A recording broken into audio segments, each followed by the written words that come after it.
Dear students, how are you? Wish you very very good morning. बच्चों, हम लोग the story of village Palampur पढ़ रहे थे। क्लास 9th का इकोनॉमिक्स फर्स्ट चैप्टर है the story of village Palampur. तो इस स्टोरी ऑफ विलेज पालमपुर में हम लोग देख रहे थे कि ये पालमपुर विलेज में कौन कौन सी एक्टिविटी हो रही है, जो कि एक हाइपोथेटिकल विलेज है। तो इसमें जो जो एक्टिविटी हो रही थी वो तीनों सेक्टरों से संबंधित था, जैसे फार्मिंग, मैन्युफैक्चरिंग और सर्विस सेक्टर का। और पालमपुर विलेज की लोकेशन भी वहाँ दर्शाया गया था कि कैसे वहाँ का वेल मेंटेन रोड कनेक्शन है और कैसे वो रोड कनेक्शन कैसे बड़े बड़े विलेज से या टाउन एरिया से, सिटी से कैसे जुड़ा हुआ है। और वहाँ पर वो रोड कनेक्शन जो वेल मेंटेन थे उस पर कैसे जो है ट्रांसपोर्टिंग सेवा चालू थी। तो ये सब हम लोग ओवरव्यू इंट्रोडक्शन में देख रहे थे। तो उस पालमपुर विलेज में हम लोग ये भी देखे थे कि कितने फैमिली मेम्बर हैं वहाँ के, और वो फैमिली मेम्बर कितने कास्ट में कैटेगराइज हैं, कि लैंडलेस कितने फैमिली मेम्बर हैं, स्मॉल मार्जिनल कितने हैं। तो ये सब भी इंडिकेट किया गया था वहाँ पर कि हाई सोसाइटी के कितने लोग, कैसे उनकी जो है रहन सहन स्तर है, या दलित एससी वर्ग की कैसे जो है गांव में क्या उनकी स्टेज है, उनके स्टेटस को भी दर्शाया गया था कि कैसे उनके घर बने हुए हैं। हाई सोसाइटी वर्ग के लोगों के घर सीमेंटेड के प्लास्टरिंग थे और पुअर फैमिली से बिलोंग करने वाले के लिए मड स्ट्रा से बना हुआ था। तो ये सब देखे थे। फार्मिंग मेन एक्टिविटी है पालमपुर में, आप लोग जानते ही हैं। तो इलेक्ट्रिक कनेक्शन के थ्रू वहाँ पर इरीगेशन फैसिलिटीज़ और कुछ गवर्नमेंट के द्वारा प्राइमरी स्कूल की फैसिलिटीज़, और प्राइवेट सेक्टर के लोग भी हेल्थ सेंटर के लिए इच्छुक थे, वहाँ स्टेबलाइज किए हैं हेल्थ सेंटर। तो ये सब फैसिलिटीज़ पालमपुर विलेज में है। तो वहाँ पर हम लोग ये देखे थे कि पालमपुर विलेज जहाँ पर वो मेन एक्टिविटी तीनों हो रही थी, फार्मिंग, मैन्युफैक्चरिंग, सर्विस सेक्टर का, तो उसमें क्या डिफरेंसेस है, तो उसको भी आगे हम लोग चैप्टर में देखेंगे। और तो इसके अलावा हम लोग फर्स्ट, आपका सेकंड टॉपिक क्या बोले, फर्स्ट ही टॉपिक है ऑर्गेनाइजेशन ऑफ प्रोडक्शन। तो यहाँ पर हम लोग ये देखे थे कि कितने फैक्टर्स ऑफ प्रोडक्शन होते हैं जो गुड्स एंड सर्विस को प्रोड्यूस करते हैं, जैसे लैंड हो गया, लेबर हो गया, फिजिकल कैपिटल हो गया और एंटरप्रेन्योर। तो इनके कंट्रीब्यूशन ऑफन के तौर पर लैंड को रेंट दिया जाता है, लेबर को जो है वेज सैलरी दिया जाता है, फिजिकल कैपिटल को जो उनको इंटरेस्ट दिया जाता है, एंटरप्रेन्योर को एंटरप्रेन्योरशिप के रूप में उन्हें प्रॉफिट मिलता है। ये सब उनके कंट्रीब्यूशन ऑफर के रूप में दिया जाता है। इसमें कोई संदेह नहीं है कि बिना 4 फैक्टर के कोई भी गुड्स एंड सर्विस प्रोड्यूस की जा सकती है। ये बहुत इसेंशियल फैक्टर हैं, विदाउट इसके जो है कोई भी गुड्स एंड सर्विस, कोई भी कमोडिटीज़ जो है प्रोड्यूस नहीं की जा सकती। तो हम इसको एक एग्जांपल के थ्रू आपको समझाए भी थे कि कैसे कोई भी, मान लीजिए कि पेन की फैक्ट्री स्टेबलाइज किया है कोई भी एंटरप्रेन्योर, तो उसको चारों साधनों की रिक्वायरमेंट होती है और उनको एंटरप्रेन्योर को चारों साधनों को उनके कंट्रीब्यूटेड ऑफर के रूप में उनको देना पड़ता है। तो आगे बढ़ते हुए हम लोग ये भी पढ़े थे कि फार्मिंग इन पालमपुर, अगर पालमपुर विलेज की बात करें तो जहाँ पर मेन एक्टिविटी फार्मिंग ही है, तो फार्मिंग अगर देखें तो वहाँ का क्या सिनेरियो दिखाता है। तो इसमें फर्स्ट आपका टॉपिक है लैंड इज फिक्स्ड। भाई लैंड तो सही बात पर अगर समझें तो लैंड जितने कल्टीवेटेड एरिया लैंड के हैं, फर्टाइल लैंड हैं, वो तो फिक्स्ड है ना। उसमें आप कोई भी कम ज़्यादा थोड़ी कर सकते हैं। वैसे भी लैंड को कोई भी कम ज़्यादा नहीं कर सकता है, लेकिन कल्टीवेटेड जो है वो फर्टाइल लैंड होते हैं, वो लिमिटेड है, तो फिक्स्ड है। ये हम लोग पढ़े थे। उसको मेजरमेंट के लिए वहाँ हेक्टेयर, गुंथा, बीघा के रूप में मेजरमेंट के लिए जो यूनिट थी उसको भी पढ़े थे। तो ये आपका पूरा टॉपिक हुआ भी नहीं था हमारे समझ से, तब तक वीडियो कंप्लीट हो गया था। तो चलिए इसी को दोबारा पढ़ते हैं और आगे बढ़ते हैं। तो फार्मिंग इन पालमपुर, भाई पालमपुर में किसानी कैसी है, इसको पढ़ते हैं। तो फर्स्ट टॉपिक है land is fixed. Land fixed है, कैसे फिक्स्ड है पढ़ते हैं आगे। Farming is the main production activity in Palampur. Palampur village में फार्मिंग मेन एक्टिविटी है। इसके बिसाइड्स में मैन्युफैक्चरिंग या सर्विस सेक्टर भी होते हैं। 75% of people who are working are dependent on farming on their livelihood. अपने जीविका यापन के लिए 75% लोग जो है वह किसानी पर ही डिपेंडेंट है। दे कुड बी फार्मर्स और फार्म लेबरर्स। बाई 75% अगर किसानी पर ही डिपेंडेंट हुआ करते हैं तो वो अपने जीविका यापन के लिए या तो अपने लैंड पर ही फार्मर के रूप में काम कर रहे हैं, या तो जो लैंडलेस फार्मर हैं किसी लार्ज और मीडियम फार्मर की लैंड पर काम करते हुए फार्म लेबरर के रूप में देखे जाते हैं। The well being of these people is closely related to production on the farm. तो अच्छी तरह से जीने के लिए ये लोग अपने लैंड पर ही जीविका यापन करना चाहते हैं, यानी उसी पर ही जीविका यापन करते हैं।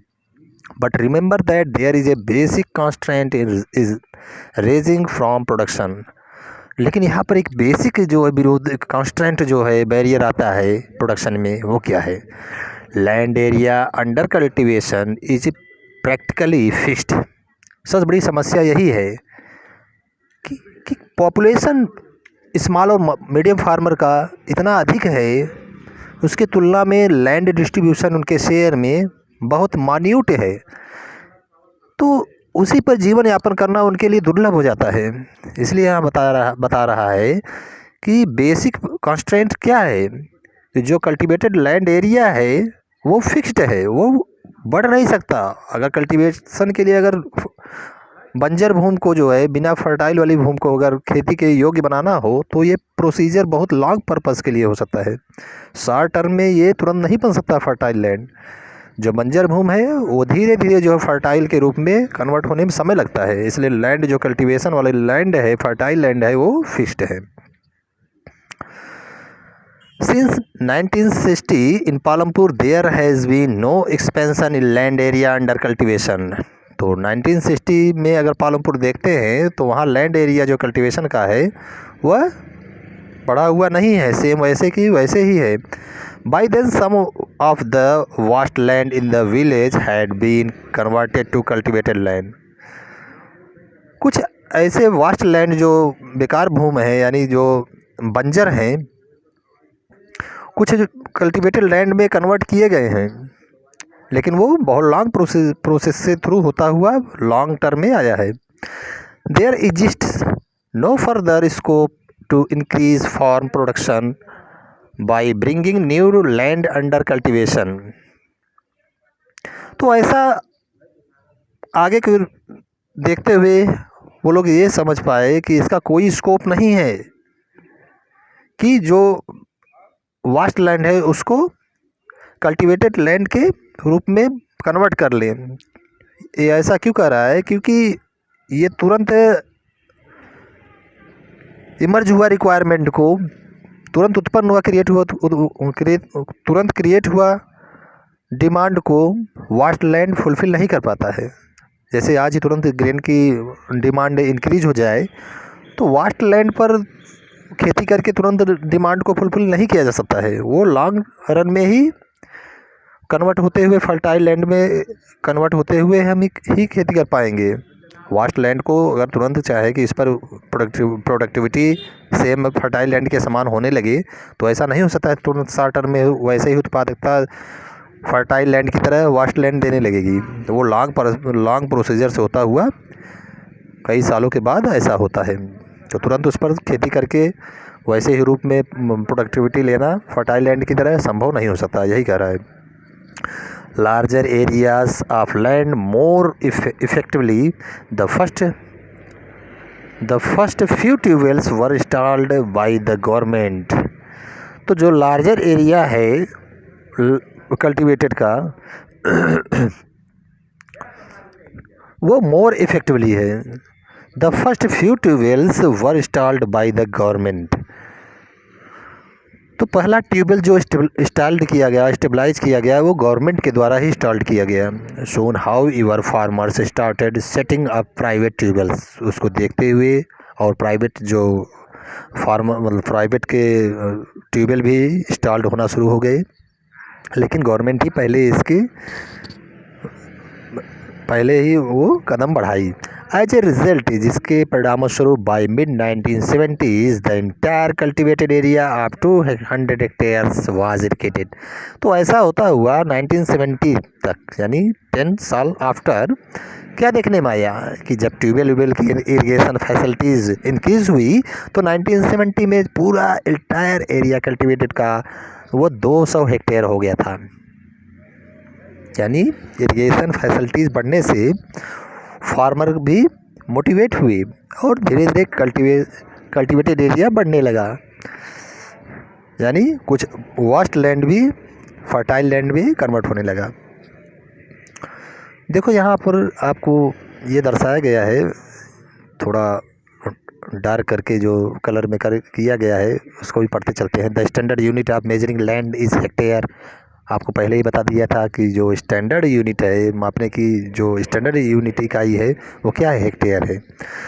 दो in the villages you may find land area being discussed in local units such as bigha, guntha etcetera. तो लोकल रूप में अगर देखें हेक्टेयर के स्थान पर वो बीघा गुंथा को यूज करते हैं लैंड को मेजरमेंट के लिए।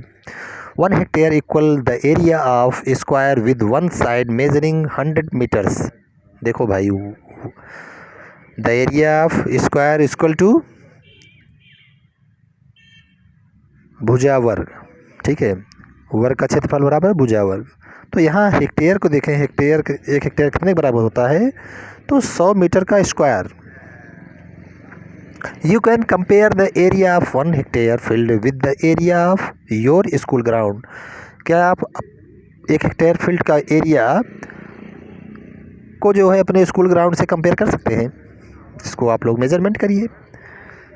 और इधर भी डार्क में दिखाया गया है, not all villages in India have such high level of irrigation. केवल इंडिया में ही हाई इरिगेशन फैसिलिटीज़ नहीं है apart from the riverine plain. इससे अलग अगर देखें तो जो नदी किनारे के क्षेत्र हैं या समुद्र के तटीय क्षेत्र हैं वहाँ पर भी इरिगेशन फैसिलिटीज़ वेल मेंटेन है। ये नहीं कि इंडिया के अंदर जहाँ नदी नाले या कहीं समुद्री किनारा तट क्षेत्र नहीं है, इंडिया के अंदर जोग्राफिकल सिनेरियो के अंदर अगर देखें तो जैसे मान लीजिए कई स्टेट्स हैं, कर्नाटका मान लीजिए हो गया, हाँ, और मान लीजिए एमपी हो गया पहाड़ी इलाका जहाँ नदी नहीं है, यूपी ही ले लीजिए जहाँ नदी नहीं है या कोई कोस्टल एरिया नहीं, समुद्री किनारा नहीं है, तो वहाँ पर भी इरिगेशन फैसिलिटीज़ बढ़िया है। और जहाँ नदी नाला नहरें हैं या समुद्री तटीय क्षेत्र है वहाँ तो है ही। In contrast plateau region such as the Deccan plateau have low levels of irrigation. तो वही मैं बताया भी कि जहाँ पहाड़ हैं वहाँ पर इरिगेशन फैसिलिटीज़ लो लेवल के हैं। बाकी नदी जहाँ नाले नहरें सुविधा है या खुद ट्यूबवेल प्राइवेट सेक्टर के लोग जो है खुद इन्वॉल्व हैं इरिगेशन फैसिलिटीज़ स्टेबलाइज करने में, तो वहाँ तो है ही, लेकिन जहाँ पहाड़ी इलाका है वहाँ पर बहुत ही कम है, मान्यूट है। Of the total cultivated area in the country a little less than 40% irrigated even today. अगर आप देखें तो पूरा कल्टिवेटेड इंडिया में सिर्फ 40% इरिगेटेड जो है प्लेस है। In the remaining areas farming is largely dependent on rainfall. बाकी 60% देखें तो रेनफॉल पर ही डिपेंडेड है। आपका सेकंड टॉपिक है, is there a way one can grow more from the same land. क्या एक ही सेम लैंड पर प्राचीन समय की तुलना में फार्मिंग करते हुए अगर नए मॉडर्न एरा में फार्मिंग करें तो क्या ज़्यादा प्रोडक्टिविटी हम लोग प्राप्त कर सकते हैं। In the kind of crops grown and facilities available Palampur would resemble a village of the western part of the state of Uttar Pradesh. Uttar Pradesh के वेस्टर्न में जाते हैं, वेस्टर्न ईस्ट के ऐसे कोने में, तो आपका एक विलेज पड़ता है Palampur. No land is left idle. कोई भी लैंड वहाँ पर ऐसे बेकार ज़मीन नहीं पड़ा हुआ है, कल्टीवेटेड लैंड बेकार नहीं पड़ा हुआ है कि वहाँ कुछ खेती ही न की जाती हो। कुछ न कुछ खेती हमेशा उत्पादन में लगी रहती है और कई तरह के क्रॉप्स वहाँ पर उत्पादन किए जाते हैं। ड्यूरिंग द रेनी सीजन, खरीफ अगर रेनी सीजन में बात करें यानी बारिश वर्षा के समय में, तो वहाँ पर खरीफ फसल होती है, जैसे धान की खेती। Farmers grow jowar and bajra. Farmers ज्वार और बाजरा भी उत्पन्न करते हैं। धान के अलावा ज्वार बाजरा खरीफ फसल में आती है। These plants are use as cattle feed. जो ज्वार बाजरा है वो सब मवेशियों के लिए, पशुओं के लिए चारा की व्यवस्था के लिए उगाए जाते हैं, यानी ये चारा की खेती होती है। It is followed by cultivation of potato between October and December. तो अक्टूबर खेती अक्टूबर दिसंबर के बीच में पालमपुर में हुआ करती है। इन द विंटर सीजन रबी। ठंडी के इस समय की खेती क्या रबी होती है, गेहूँ की।